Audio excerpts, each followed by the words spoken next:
Esas cartas han corrido una suerte que mueve a reflexionar. De las incontables que recibí en el curso de mi larga vida, son las únicas que se han salvado. Y cada vez que un historiador o un comentarista se refiere a Pier Francesco Orsini, las reproduce y detalla.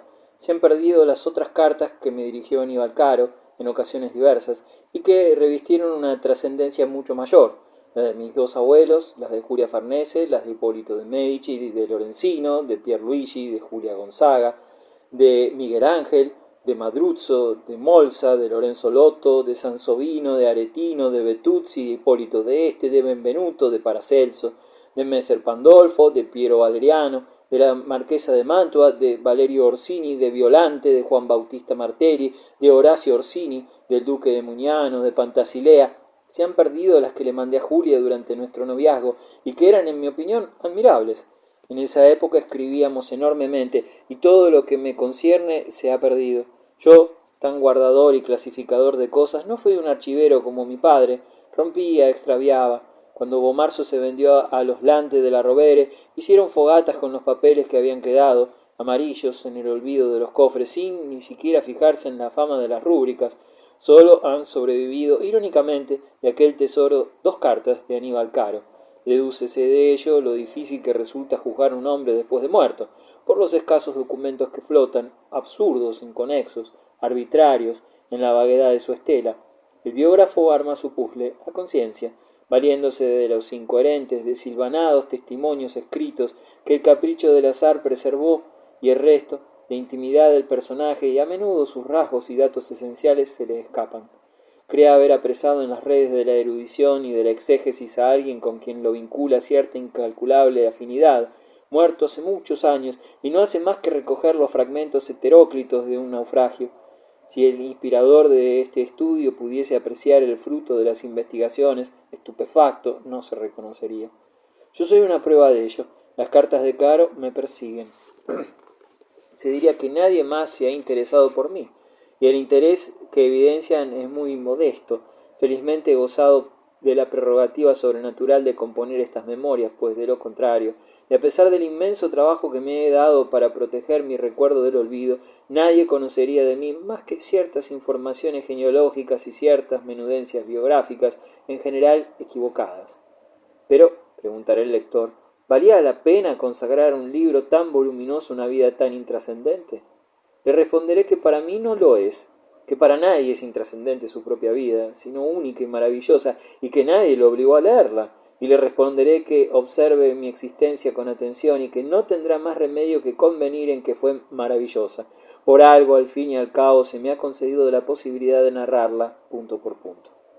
Armándose en la logia los andamios que se habían dispuesto en la otra galería lejana, cuando Jacopo del Duca comenzó su interrumpida tarea, y Zanobi se escondió allí con sus colores, temía encontrarme, y yo, por mi lado, prefería al principio no verlo. Sin duda, aunque la oculté cuando ocurrió la noticia del robo, unida a la de la partida brusca de los sicilianos, había trascendido, y nada me irritaba tanto como las habladurías derivadas de mis flaquezas, de modo que aparenté tratarlo como a un servidor más, y me sacrifiqué suprimiendo las entrevistas. Asomado a la terraza del ninfeo, miraba hacia la jaula de la logia, hacia la jaula de finas columnas inventada por mi padre, en cuyo interior se movía, saltando de barrote en barrote, el pájaro moreno. El día entero se afanaba en su cárcel aérea, y no bien caían las sombras del atardecer, el remoto temblor de las luces anunciaba que Zanobi seguía su obra. Pero a veces yo no resistía a la tentación y, fortalecido por el pretexto de que debía vigilar la prosecución de la pintura, entraba en el reducto del artista. En lo alto de la escalera, Zanobi consultaba su dibujo y mojaba sus pinceles. Me sonreía desde su puesto elevado, buscando mi aprobación, y apenas cambiábamos palabras. Esta lucha de los gigantes, me dijo una mañana, es mi lucha. Y yo pensé en la guerra que le daban a su juventud las pasiones, la ambición, el ansia de medrar, el ansia de lograr algo bello, descollante, que levantara su nombre como una bandera, y el ansia de recuperar lo malogrado y alcanzar el pleno indulto de su perfidia. Es también la lucha mía, le contesté. Creía de buena fe al expresarme así que me refería solo a mi batalla en pos de la inmortalidad, semejante a la que los titanes habían reñido para apoderarse del cielo, pero por debajo de esa idea espléndida que iluminaba mi vida con glorioso resplandor pugnaba, ramplona, insinuándose la idea mísera del combate que mi desesperación contra ella libraba, entonces, como siempre, a la desdeñosa hermosura. Detrás de los andamios de la gigantomaquia de Zanobi, Sartorio invadía las paredes con el ímpetu y el fuego de su convulsión. El trazo se apartaba mucho de lo perfecto, y sin embargo de aquel entrevero barroco, de aquellos enlaces tentaculares, ardientes, trenzados y crispados alrededor del seguro desprecio de los dioses, surgía una sensación brutal de fuerza que comunicaba a la logia una especie de vibración cruel, producto del choque de los enconos. Parecía imposible que un muchacho tan débil y escurridizo, todo ojos y pelo alborotado, fuese capaz de una empresa de tal envergadura. Quizás el siciliano hubiese volcado en ella su ira, su odio de villano, de pobre artista dependiente contra los señores a quienes lo sometían las circunstancias, pero lo cierto es que, si se lo propuso, los dioses, los príncipes, llevaban en su composición las de ganar, no sólo porque lo imponía el rigor del tema, sino porque de su parte estaba la firme certidumbre que brota del privilegio divino. El comprobarlo me infundió una paz nueva, como cada vez que mi angustia topaba con la confirmación de que a la larga sería mía la victoria, puesto que ese privilegio, para justificarse, debía tener un sentido supremo, y entonces, más allá de los resentimientos que nos separaban, creció en mí, hacia él, una indulgencia emancipada de las trabas de la pasajera y triste sensualidad. Horacio y Nicolás retornaron a Bomarzo entre dos campañas. Venían de Venecia, donde el Senado había confiado 60 galeras a Jerónimo Sane.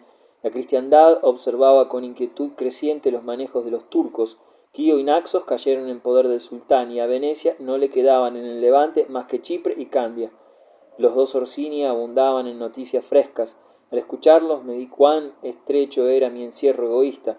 Nombres que hasta entonces no había oído, de tropas otomanas, resonaron en las salas de Bomarzo.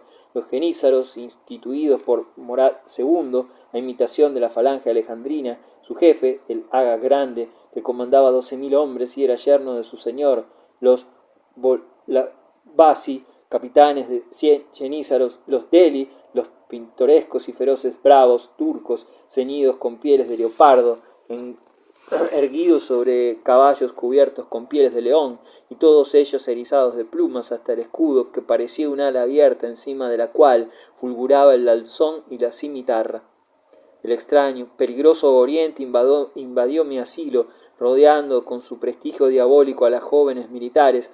Eran ambos tan hermosos y tan honestamente viriles que los objetos espléndidos de mi gabinete retrocedían ante su claridad. Hablaban de mujeres exóticas que se depilaban con sangre de vampiro, con jugo de hiedra y con hiel de cabra, y que se lavaban la boca con vino de canela y de maíz. Describían sus cuerpos como si los abrazaran, crispando las manos, hacían pensar en los héroes antiguos cantados por los rápsodas, evocaban el tiempo primitivo, eficaz y simple, en el que se ignoraban nuestras refinadas complicaciones y en el que los hombres responsables distinguían estrictamente al bien y al mal, ubicándolos con justicia en campos adversos. Los conduje a la logia para que apreciaran el adelanto de la pintura y los oí criticar la gigantomaquia, no como artistas, sino como soldados.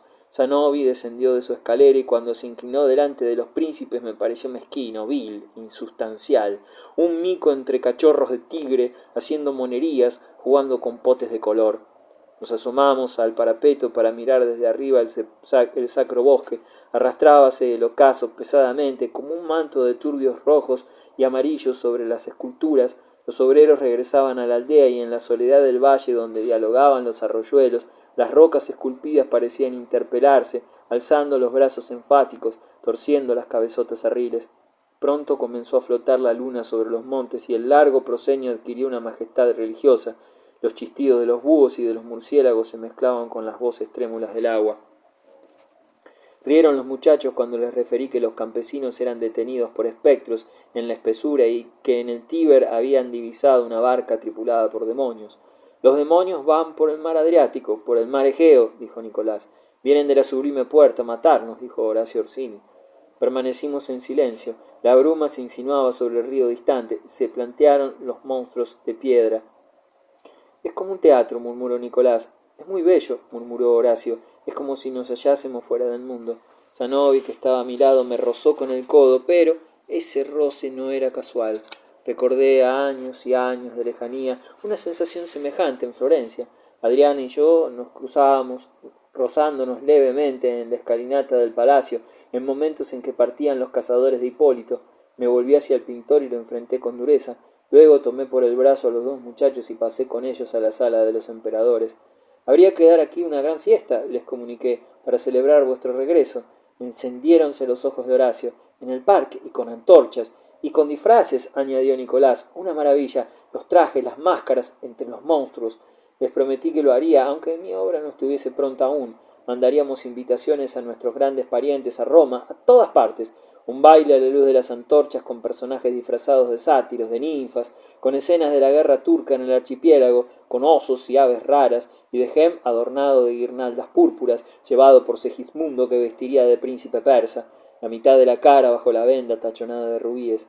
Violante, mostrando los pechos desnudos, frotados con cicuta, con alcanfor, con incienso y con vinagre, como los de Friné, y las emperatrices y las reinas seculares de la casa de Orsini entrando a caballo detrás de pajes portadores de teas humosas, y fuegos de artificio, y alrededor los monstruos, la tortuga, la ballena, las sirenas, los luchadores, el hermafrodita, los gigantes, los arcos de triunfo cargados de flores y de emblemas.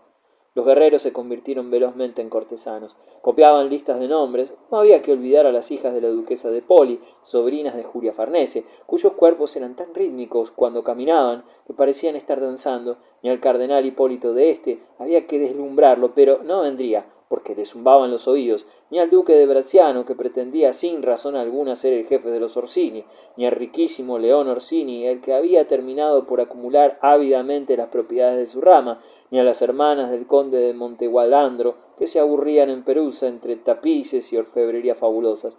Yo los dejaba hacer. Tuve de repente la impresión de que no vivirían mucho, y fue como si un puño de metal me apretase el pecho. Reían, se frotaban las manos jóvenes, más habituadas a esgrimir los aceros que a deslizar las plumas sobre papeles. Por el resquicio de la puerta que conducía a la logia, Zanobi nos espiaba. Durante 5 días creció nuestro entusiasmo feliz. Bajábamos al bosque, calculábamos emplazamientos. Aquí Zanobi Sartorio colocaría un obelisco de madera rodeado de inscripciones latinas alusivas a las victorias del amor. Allá Silvio de Narnia portaría unos símbolos misteriosos. Al 6.º día llegó una carta de la señoría de Venecia. Lo llamaban. 4 galeras musulmanas habían sido arrojadas a la costa cerca de Fort Tor, y desde Fiume y Trieste avistaron al eterno enemigo los estandartes de la media luna. Horacio y Nicolás partieron enseguida. Apenas aguardaron a que le cerrasen de nuevo las cabalgaduras. Le entregué a Horacio mi espada, la de la cazoleta de perlas, la del Carlos V. El baile de Bomarzo no se realizaría jamás. El castillo y el bosque quedaron desiertos. Algún tiempo después Silvio predijo la muerte del gran maestre de la Orden de Malta, Jean de la Valette. Se supo luego que varios astrólogos la habían previsto al enterarse de que el gerifalte que le había regalado el rey de Francia y su papagayo rojo de las Molucas y la leona domesticada que dormía a su aposento habían muerto poco antes. Lo singular es que en el escudo del comendador provenzal que lo acompañaba en los instantes últimos de su tránsito figuraban un gerifalte de plata y un león de oro. También se supo que el día en que entregó su alma a Dios, los señores reunidos en su cámara oyeron una terrible descarga de arcabuces, tan violenta que estremeció las paredes. La Valette envió a uno de sus ayudantes en busca de noticias. Nada excepcional acontecía bajo el cielo calmo en el cual, evidentemente, había reventado el súbito estruendo. Los peces huyeron del mar. Los hubo más robustos que delfines que se precipitaron sobre la bahía de Marsa y Scirocco. Silvio ignoraba esos presagios y sin embargo anunció la muerte del príncipe. Desde entonces resolví prestar más atención a sus vaticinios y renació mi fe en su conocimiento arcano, que había perdido cuando se equivocó tan feamente a propósito de Pierluigi, duque de Parma.